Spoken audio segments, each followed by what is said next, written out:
श्री गणेशाय नमः। ओम नमो भगवते वासुदेवाय। नारायणं नमस्कृत्य नरं चैव नरोत्तमं देवी सरस्वती व्यासं ततो जयमुदीरयेत्। मूकं करोति वाचालं पंगो लङ्घयते गिरिं यत्कृपातमहं वन्दे परमानन्द माधवं। भागवत महापुराण तृतीय स्कंद पंचम अध्याय।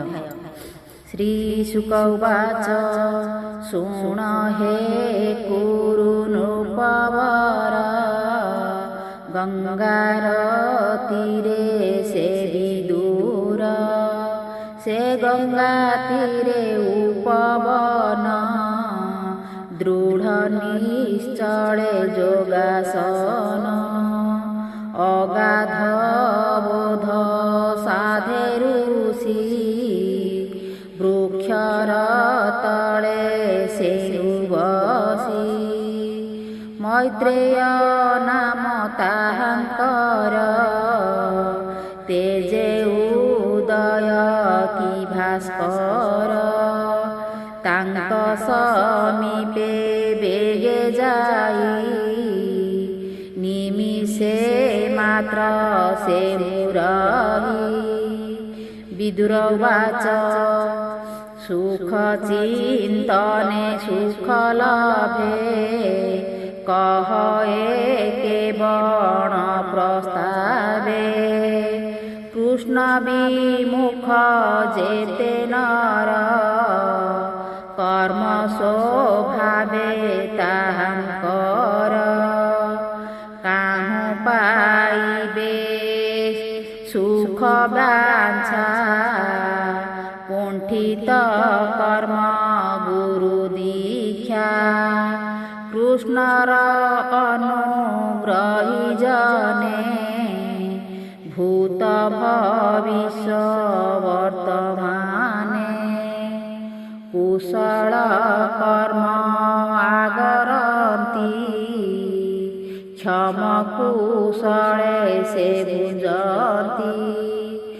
सुसाधु जनकर सार कहतु साधु विचार जेमते धर्म कुआरादि प्राणी लभन्ति सर्वसिद्धि से हरि थाई अनुमते भक्त भाव हृदगते निर्मल चिते ज्ञान कहे जन्म मरण पाप देहे से हरि नाना अवतारे संसारे केते कर्म करे स्वभावे तौलक्य ईश्वर ब्रह्मा शंकरे अगोचर स्वभावे चेष्टा जार नाही किं पाई संसार सजई ब्रह्मांड करी नाना मूर्ति जे बीज जे मते दियंती जीवंक मध्ये सुखे सोहे केवल आत्मा सुखे मोहे जोगेश्वरंक हृददेशे स्वभावे रहे एक आसे बहु प्रकारे प्रकाशई रवि जे सने शून्य थाई किबा बिहरे ये जगते रूप प्रकाशे बहुमते कर्म करई ये जगते गोविंद प्रसन्न अर्थे से हरि चरित अमृत शुणी संतोष नुहे चित से आदि लोकनाथ हरि जे अबात तो आश्रय करी ଲୋକ ଆଲୋକ ରକ୍ଷା ପାଳ ଯେୟ ବା ଭୁବନ ମଣ୍ଡଳ ନାନା ପ୍ରକାରେ ଭେଦ କରି ପ୍ରାଣୀକୁ କର୍ମ ସୂତ୍ରେ ଧରି ସେ ନାରାୟଣ ଆତ୍ମଜୋନି ବିଶ୍ୱ ସର୍ଜଇ ତାହା ଘେନି একথা কহ মুনি মোতে সংসারু তরিবি যে মন্তে ব্যাসঙ্ক মুকু অনুক্ষণে শুনিছি তৃষিত শ্রবণে অଳପ সুখ জালক্ষণ সে কাহি হরিব মন কৃষ্ণ চরিত তীর্থপ্রদ হরই বিষয়া বিষব সকলে পুছে মুনিগণে যার চরিত অনুক্ষণে স্তুতি করন্তি আত্মভাবে কেবল আত্মজ্ঞান লভে যে কথা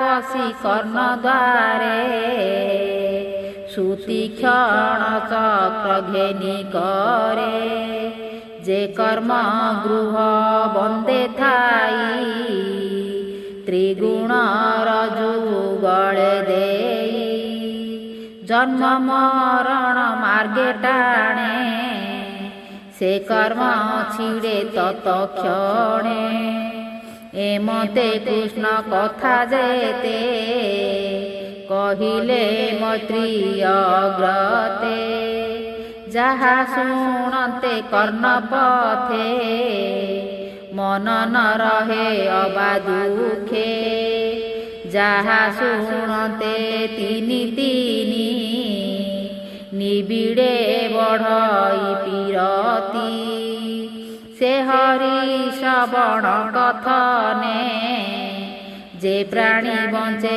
অনুক্ষণে সকল দুঃখ তার হরে রবি যে সনে অন্ধকারে যে হরি কথনে বিমুখ তার জীবন ব্যর্থ দেখ তাহার অমঙ্গল শ্রুতি কর্ণ সকাশু নাশ জাতি বিকল্প কল্প সূচি ঘর সকল কথা মধ্যে সার পৃষ্টির রস মধু জেনে উধরি মধু করে পানে এণু গোবিন্দ কথা যেতে আগম নিগম উকতে উধরি কহ বিপ্রমতে জীবন মোক্ষ আত্মততে সৃষ্টি পালন সংহারণে যে হরি আত্মা মোক্ষ গুণে নানা প্রকারে শক্তি ধরে অশেষ শরীরে বিহরে আত্মা পুরুষ কর্ম করে আনন্দে সংসারে বিহরে তাহার গুণ কর্ম যেতে ভৌমনি কহ মো অগ্রতে এমন্তে বিদুরর বাণী আনন্দে মৈত্রেয় শুনি এ জীবন নিস্তরে যে মন্তে কহନ୍ତି বিদুর অগ্রতে মৈত্রেয় উবাচ বিদুর সাধু তো বচন যেণে তরিবে দুঃখী জন একথা হরি পরায়ণ বিস্তারি পুছ তু কারণ ব্যাসর বীর্য তু স্বভাবে জন্ম লভিলু হরি ভাবে সুতির গর্ভে তোর জাত ତେଣୁ ତୁ ବ୍ୟାସଙ୍କର ସୁତ ସେ ବିପ୍ର ଶାପ ମୋକ୍ଷାର୍ଥେ ହରି ଭଜିଲୁ ଅବିରତେ ସେ ହରି ପ୍ରାଣ ତ୍ୟାଗ କାଳେ ବନେ ବିପଳ ବୃକ୍ଷ ମୂଳେ ତୋହର ଅର୍ଥେ ମୋତେ ଜ୍ଞାନ କହିଲେ ଦେବକୀ ନନ୍ଦନ ସେ ଫଳ ତୋତେ ମୁଁ କହିବି ଶୁଣତା ପ୍ରାଣୀ ନିସ୍ତାରିବି ସେ ହରି ଯୋଗ ମାୟା ବଳେ ଲୀଳା ବିହରେ ଶୟଳେ ବିଶ୍ୱ ସର୍ଜନ କରେ ହରି ଯେ ରୂପେ ଯେ ବା କର୍ମ କରି ସୃଷ୍ଟିର କାଳେ ଭଗବାନ ଆତ୍ମାକୁ ଆତ୍ମା ରୂପେ ଧ୍ୟାନ କରିଣ ଦେଖେ ଏକ କ୍ଷିତି ସେ ପୁଣି ଆତ୍ମଜ୍ଞାନେ ଥାନ୍ତି ବିଶେଷ ଶକ୍ତି ତାର ଦେହେ ରହି ଆତ୍ମଜ୍ଞାନ ମୋହେ ସେ ଶକ୍ତି ବଳେ ଜ୍ଞାନ ସ୍ତରୀ ତକ୍ଷଣେ ମାୟା ରୂପ ଧରି ସତ ଅସତ ଆତ୍ମା ଯାର ଯେ ଭାବେ ସ୍ଥିତ ଏ ସଂସାର ସେ ମାୟା ବଳେ ବିଧି ରୂପେ ତ୍ରିଗୁଣ ମାୟା ଗୁଣ ସୁଖେ ପୁରୁଷ ରୂପେ ବୀର୍ଯ୍ୟ ଥାଇ ସେ ବୀର୍ଯ୍ୟ ସୁଖେ ପ୍ରକାଶଇ ଅବ୍ୟକ୍ତ ବଳେ କାଳ ବଳ ମହତ ହୃଦୟ ନିଶ୍ଚଳ ସେ ଦିବ୍ୟ ଗୁଣ କାଳ ଅଂଶ ଅନ୍ଧାରେ ଯେହ୍ନେ ରବି ଦୃଶ୍ୟ ଆତ୍ମାରେ ଆତ୍ମା ଜ୍ଞାନ ବଳେ ଲହରୀ ଯେହ୍ନେ ସିନ୍ଧୁ ଜଳେ ସେ ପୁଣି ଈଶ୍ୱରର ଇଚ୍ଛା ତହୁଁ ପୂଜେ ସୃଷ୍ଟି ଦୀକ୍ଷା ତାର ବିକାରୁ ଅହଙ୍କାର ତକ୍ଷଣେ ହୋଇଲା ବାହାର କାର୍ଯ୍ୟକରଣେ ତାର ଦେହ ଭୂତ ଇନ୍ଦ୍ରିୟ ମନମୟ ବିକାର ରାଜ ସତାମସ ଏ ତିନି ରୂପେ ତା ପ୍ରକାଶ ସେ ପୁଣ ବିଷ୍ଣୁ ମାୟା ବଳେ ଜଳଦ ବୃଷ୍ଟି ଯେହ୍ନେ ଜଳେ ମନୁ ପୂଜିଲା ତକ୍ଷଣେ ଇନ୍ଦ୍ରିୟ ଦେବଙ୍କ କାରଣେ ତେଣୁ ପ୍ରକାଶ ଇନ୍ଦ୍ରିଗଣ ସେ ଜ୍ଞାନ ପରମ କାରଣ ମନୁ ପୂଜିଲା ଶରୀର ଶବ୍ଦ ସ୍ପରଶ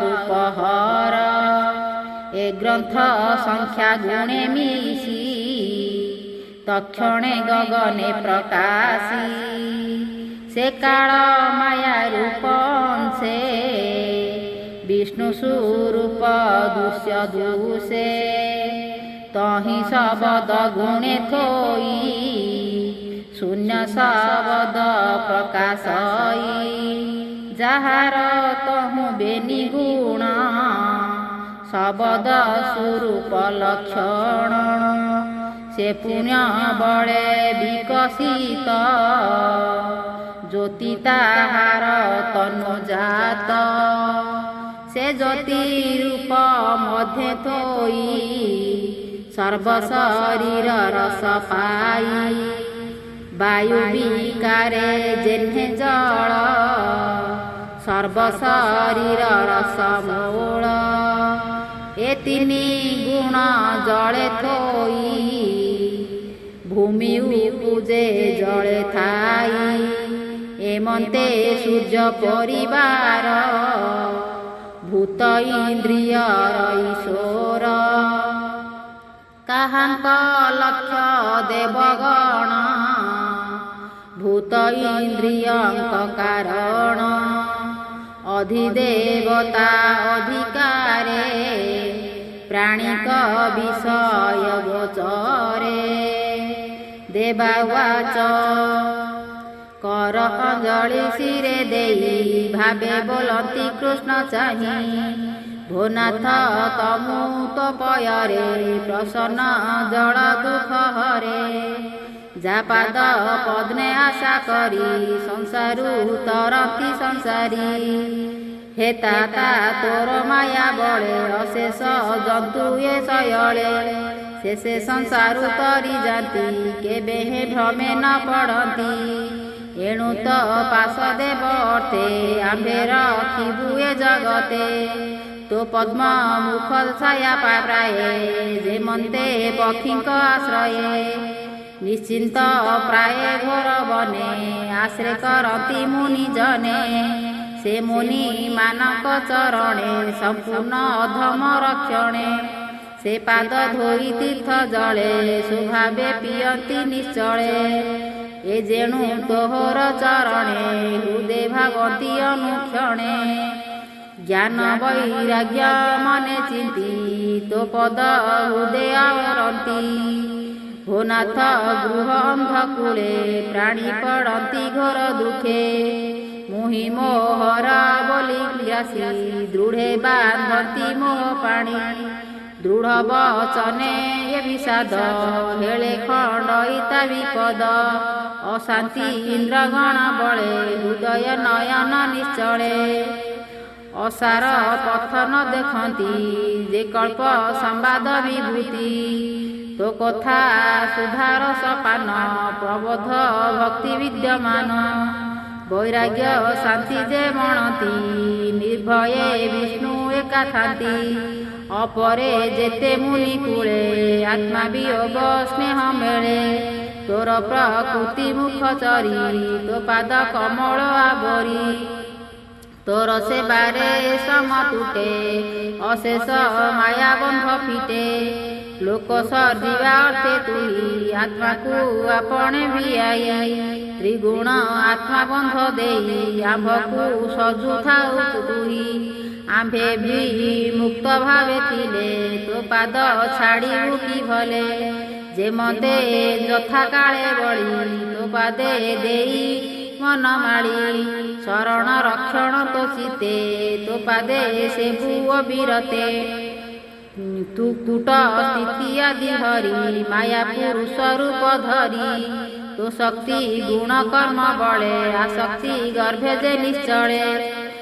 ଅମୋଘ ବୀଜନାଥ ତୋଇ ସୃଷ୍ଟି ସଜନା କରୁ ତୁହି। ତୋହର ତହୁଁ ଆମ୍ଭେ ଜାତ ଶାନ୍ତି ପ୍ରମୁଖ ଜଗନ୍ନାଥ। ତୋ ଆଜ୍ଞା ଶିରେ ଘେନି ଭାବେ କହ କି କରିବୁଟି ଏବେ। ଆମ୍ଭକୁ ଦିବ୍ୟ ଚକ୍ଷୁ ଦେଇ ତୋର ବ୍ୟାପାରେ ରଖ ନେଇ। ଏମନ୍ତେ ଦେବଙ୍କ ବଚନ ଶୁଣି ସନ୍ତୋଷ ଭଗବାନ।